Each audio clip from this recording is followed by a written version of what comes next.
Good morning. And Happy New Year, and welcome to our Dharma School service, our first Dharma School service for the year 2016. Sounds kind of, still sounds very different to my ears, 2016. Looking back, 2015 has certainly been another full and memorable year. As Reverend Patty said at our New Year's morning service, as she looked back on the last year, she said it had been a year with more than its full measure of changes and challenges, and there has been much to reflect upon. And I think we all agree that with each passing year, there seems to be even more to reflect upon. New beginnings, new friendships, and difficult partings. And I remember back in 2005 when I had a difficult parting in losing my mom. Someone said to me, "It hasn't been an easy year, has it?" And I thought about this and replied, the last easy year I remember, I was probably about 9 or 10 years old. And it seems the older we get, there are no easy years. But at the same time, I feel that every year has been meaningful as it has been challenging. My dad once said to me, "The only thing worse than getting old is not having the chance." And I will never forget exactly when he spoke those words to me. And my folks lived in San Francisco, in the Richmond district near Golden Gate Park. And on one of my visits home, I took my mom and dad. I drove them to one of my dad's favorite restaurants on Clement Street for lunch. It was not far from home, but I knew that my dad would not be able to walk those 8 blocks to the restaurant. We went a little before lunch hour so that we could beat the rush. And after lunch, I was helping my dad cross busy Clement Street. And by now, it was at pretty much the peak of lunch hour. I remember we were about a dozen steps from the curb, about 3/4 of the way across Clement Street. And my dad just stopped walking, and he looked up at me and he said, "I have to rest." I held up one hand to, signal the oncoming cars, and with the other hand, I was holding my dad up, and I was really grateful that not one car even honked. They all seemed to understand that Dad just needed a moment. And after a pause that seemed much longer than it was, he said to me, "Okay, we can go now." I waved my thanks to the drivers, and Dad and I made it to the curb. And once safely on the other side, I asked him, "Dad, are you okay?" And that's when he spoke those words, and no others. He just said, "The only thing worse than getting old is not having the chance." And it continues to be so very true. As I reflect back on the year 2015, there are many who did not have the chance to know what it is to become old. And each time I've officiated a service, especially for someone my age or younger, I realize again, as Buddhism teaches us, from the moment we are born, there is no guarantee of even one day of life. Each day is a gift, not to be taken for granted. The first week of December, I learned that my friend and dorm mate passed away in Japan. His name is John Ishihara. We were the same age, just maybe a month or 2 apart. When I first went to Kyoto, he was one of the foreign students studying there, and his room was right next to mine. And you have to imagine that, these rooms, they were just 6 mats, tatami rooms, the tatami mat rooms, and there was only like a 4-foot sliding paper, shoji screen that were separating us from the shared hallway. And John's shoji screen was always open unless he was out or unless he was sleeping. And we were in so many ways, I think, very opposite. He was from Los Angeles. I was from San Francisco. John was soft-spoken, unassuming, and quietly brilliant. I was me. But we were both young, sincere seekers, looking for something to give meaning to our lives. And we were sharing the Dharma path, trying to find our way. I doubt that many who knew us both thought that we would become good friends, and I think in a way we surprised each other because we did. Many evenings I would see John's shoji screen open, and he was sitting at his desk studying as he often would. And many times a conversation would begin, and an hour or so later you'd find me sitting on the floor of his room as we continued to talk. John had the friendliest smile and even a friendlier laugh. It was an infectious chuckle that just would shake his whole upper body. And as I found myself remembering him through this past month, I recalled so many ways, great and small, that he helped me to adjust and enjoy Kyoto as my new home. We talked deeply about the Dharma and our favorite of the seven masters, Nagarjuna. I remember borrowing his camera that first couple weeks in Japan so I could take my first pictures to send home.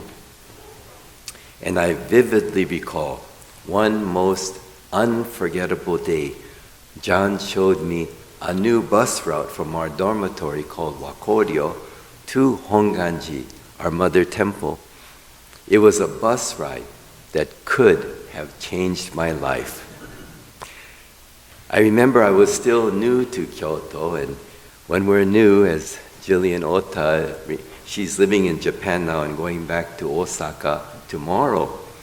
Everything is new and we're wide-eyed and just absorbing everything. And on that most fateful day, almost most fateful day, en route to Honganji, I remember at one stop, a girl boarded our bus. She was beautiful. She just seemed to float onto the bus and down the aisle. She was radiant, wearing this white spring dress, and she sat down right across from us. Did I mention she was beautiful? She was stunning. And I noticed, she was so pretty that after she sat down, other women in the bus were turning their heads to look at her.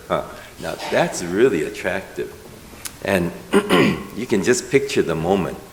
I'm still so new to Japan. My Japanese is very, very lacking. And I looked at her and I said to John, you have to help me. I don't know what to say to introduce myself to her. What can I say? What can I say? And remember, John was very soft-spoken, very unassuming, even shy. And he would never think of doing what I was about to do. But I could see him racking his brain, trying to find something to help me, think of something for me to say. Then, after thinking long and hard, he said, well, just say to her, "Ii o tenki desu ne." And I said, John, I can't say that. "Ii o tenki desu ne." I would be going up to her saying, "Nice weather we're having, huh?" And I said, John, you have to do better than that. And so he said, oh, okay, wow. And then he was really trying to think. And then this girl stood up and she floated out of my life. I took that number 26 bus for the next many weeks at just about the same time, hoping to see her again, but I never did.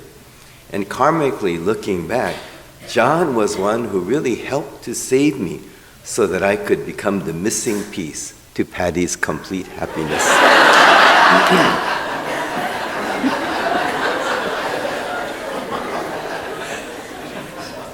So actually, Patty owes John a tremendous debt of gratitude. The Dharma point here is really that our karma is also made up of what we do not do.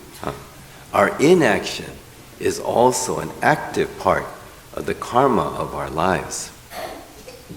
Reverend Tim, Reverend Carol, and Reverend Patty, when they went to Kyoto in 2009 to undergo their Kyoshi ordinations, John turned out to be one of their teachers at Nishiyama Betsuin. And when he had heard that Patty was my wife, they were able to experience that wonderfully warm smile and infectious chuckle.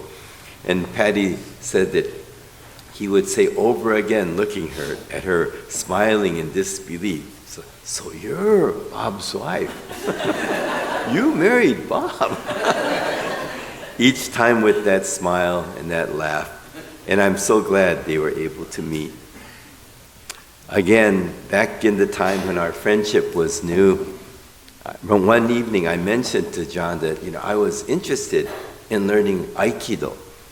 And I asked him if he knew an Aikido dojo where I might be able to attend. Always willing to help, he said that he had heard of a new dojo and he would take me there if I was really interested. So one day John took me to this brand new building. It's like 4 or 5 stories high, and on each floor there was a large tatami mat room, and it was many dojos in one building. And they taught not only Aikido, but they taught Kendo, Karate, Judo. And he helped me get fitted with my first gi, what your practice wear. He showed me how to sign up, and I went a few times, but that dojo just didn't feel quite right.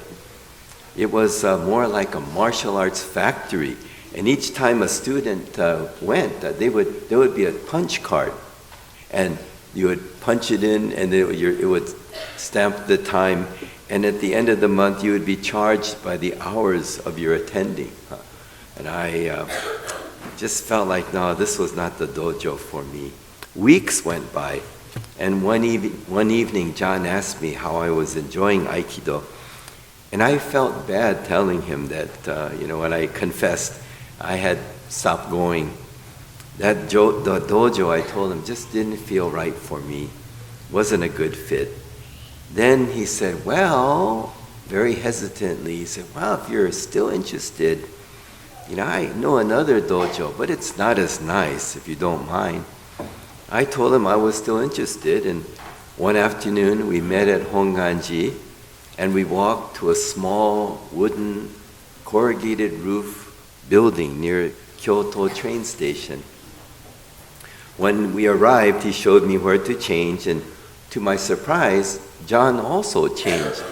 And it was only then revealed to me at that moment that John had been taking Aikido for years now and was not only a student, but he was a 2nd or 3rd degree black belt. So unassuming, he thought I would like a fancier dojo. And he never once mentioned that not only was he enjoying Aikido, but he had become quite proficient. And as I watched him in the dojo, I could see that John was not there to teach. He continued to practice Aikido as a student, which to me is exactly the way to practice Buddhism. However long we may be on the Dharma path, we are all always just students. A wonderful Dharma teacher in our tradition, Dr. Nobuo Haneda, has often said, we are all students on the Dharma path.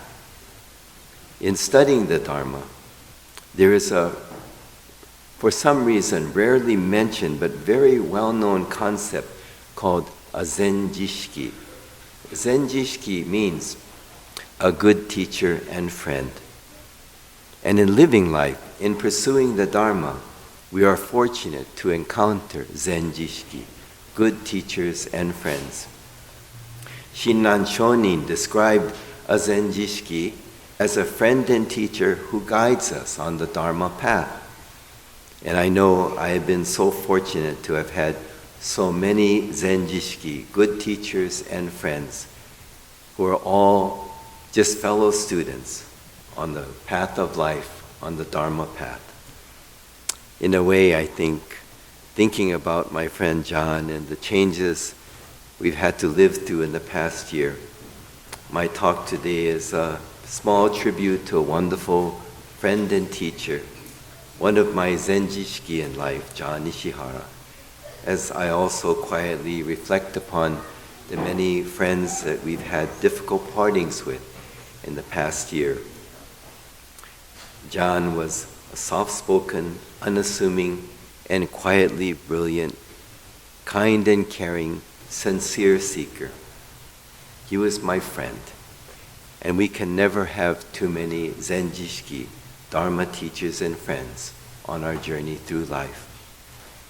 I'd like to thank you for joining us this first Dharma School service for the new year and allowing me to share this tribute to my Zenjishiki John, a Dharma friend on my path of life. In closing, please join me in Gassho. Shinran Shonin described a Zenjishiki as a friend and teacher who guides us on the Dharma path. We are all just fellow students, fellow travelers on the Dharma path of life. And on our journey through life, we can never have too many Zenjishiki, good Dharma teachers and friends. Namo Amida. Namo Amida. Namo Amida. Namo Amida.